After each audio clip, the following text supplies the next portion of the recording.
我解答咗問題一先。咁你個問題就係話想問普遍工人工種同埋管理層嘅工作嘅平均人工啊。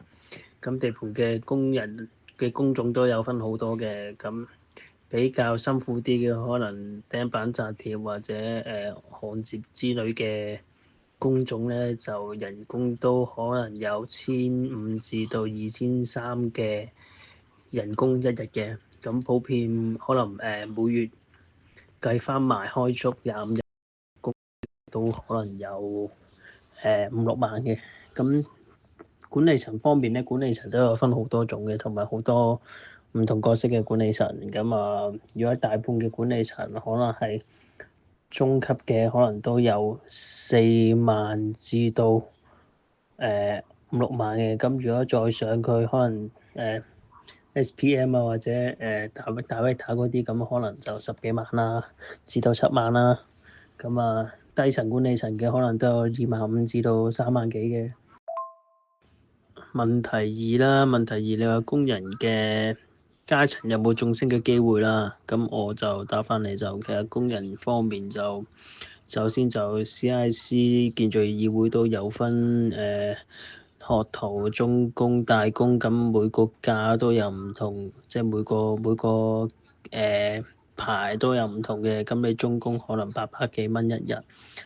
大工可能千幾蚊一日。咁啊，另外就晉升機會就可能就由工人轉做可能管理層打理、判頭打理，或者可能做埋二判三判嘅老細咁，呢一種都算係個晉升機會。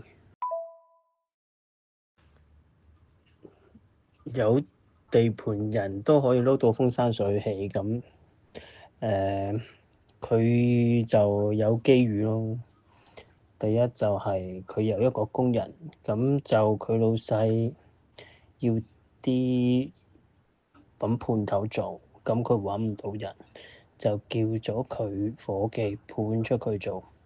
咁呢一單佢判得好成功，有錢賺，咁陸陸續續咁樣繼續，老細俾啲工程佢做，咁出邊又接下嚟做，咁越撈越大，咁咪做咗三山二判嘅老細咯。問題四，你覺得目前地盤就業嘅情況係點？將來係唔係明朗？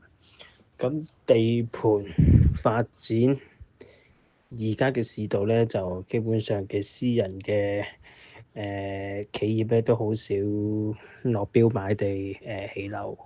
咁變相咧，而家香港嘅建造業大多數依靠政府地盤。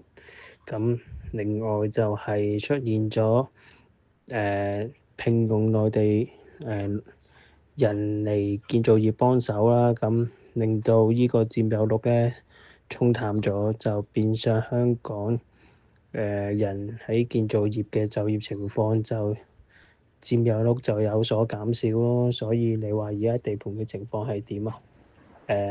唔明朗。問題五，你會唔會推薦其他人入行同解釋原因？建造業就相比起其他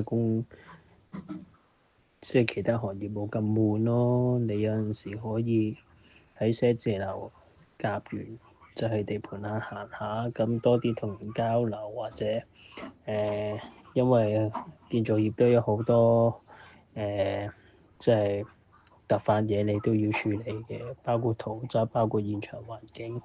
咁鍾意挑戰嘅人嘅可以入下行咯，係咯，呢個就係咯，建議其他人入行，睇下個人嘅性格啱唔啱你。我就由報讀建造業議會嘅監工課程開始，之後就由學徒做起，做到管工，咁最近就轉咗做收貨阿 Sir。